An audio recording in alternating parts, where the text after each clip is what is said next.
은혜와 평안. 오늘은 다윗의 인구조사라는 제목으로 역대상 21장 1절부터 17절 말씀을 함께 묵상하고자 합니다.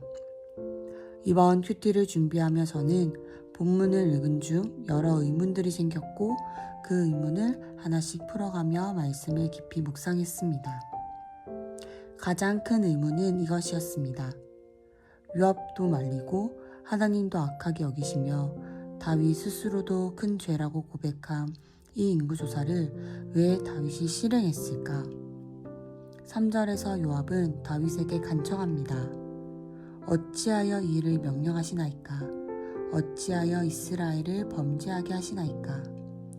7절에서 하나님은 이 일을 악하게 여기셨고 8절에서 다윗은 내가 큰 죄를 범하였습니다 라고 고백합니다. 그럼에도 불구하고 다윗이 인구조사를 한 이유는 1절에 등장합니다. 사탄이 일어나 이스라엘을 대적하고 다윗을 충동하여 인구를 조사하게 하니라. 또한 병행 본문인 사무엘하 24장 1절에서는 여호와께서 다시 이스라엘을 향하여 진노하사 그들을 치시려고 다윗을 격동시키사라고 되어 있습니다. 이 두 말씀을 통해 저는 하나님께서 이스라엘을 징계하시려는 계획 가운데 사단이 틈타 다윗을 충동질했으며 다윗 또한 그 유혹에 넘어간 것이라 생각하게 되었습니다. 또한 다윗이 인구조사를 통해 하려 했던 것은 군사력과 숫자를 의지하여 전쟁을 준비하려는 것이었습니다.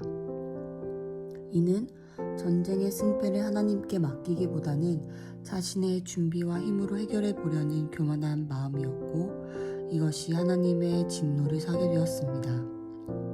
더 나아가 성전 건축을 소망하며 하나님의 뜻에 민감하게 반응하던 다윗이 이번에는 하나님께 묻지 않고 스스로 결정한 것이 문제였습니다. 하나님의 소중한 백성을 숫자와 자원으로만 여긴 다윗의 태도가 하나님의 마음을 아프게 했습니다. 하지만 다윗은 곧 회개합니다. 8절에서 내가 이 일을 행함으로 큰 죄를 범하였나이다 고백하며 하나님께 돌이킵니다. 하나님께서는 다윗에게 3가지 선택지를 주십니다. 그 가운데 다윗은 하나님의 긍휼이 크시니 내가 사람의 손에 빠지기보다는 여호와의 손에 빠지기를 원하나이다 고 고백하며 전염병을 선택합니다. 이 선택을 통해 이스라엘의 전염병이 퍼져 7만 명이 죽게 됩니다. 하지만 15절에서 하나님께서 스스로 재앙 내림을 뉘우치시며 멸망시키던 천사에게 이제는 내 손을 거두라 고 말씀하십니다. 이 장면을 통해 우리는 하나님이 단지 죄에 대해 심판만 내리시는 분이 아니라 징계 중에도 긍휼을 잃지 않으시는 분이시라는 것을 우리가 보게 됩니다. 하나님은 마치 타노스처럼 스스로 판단하여 무자비하게 심판하는 분이 아닙니다. 오히려 죄에 대한 대가를 지우되 그 안에서 선택의 기회를 주시고 스스로 뉘우치는 사랑의 하나님이십니다. 백성의 입장에서 볼 때에는 이 모든 과정이 불합리하게 느껴질 수도 있습니다. 하지만 우리는 하나님의 마음을 품고 말씀을 통해 하나님의 관점에서 바라보아야 합니다.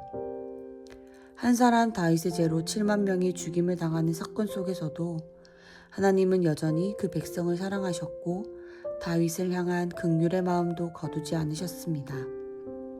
하나님은 마냥 사랑만 베푸시는 분이 아니라 자녀가 바른 길로 가기를 원하셔서 징계도 하시는 아버지이십니다. 그러나 그 징계조차도 결국 사랑으로 덮고자 하시는 긍휼의 손길이었습니다. 오늘 우리는 이 말씀을 통해 돌아보아야 합니다. 혹시 내 안에 하나님의 마음을 구하기보다 내 뜻과 내 기준으로 움직이는 부분은 없는가? 하나님께 묻는 것보다 내 경험과 계산으로 결정한 것은 없는지? 하나님은 징계를 먼저 내리시는 분이 아니라 먼저 긍휼로 덮으시고 말씀으로 가르치시는 분이십니다. 오늘 이 말씀을 나를 돌이키게 하고 회개케 하여 죄와 사망의 법이 아닌 생명의 성령의 법으로 보장된 하루를 살아가게 되기를 축복합니다. 감사합니다.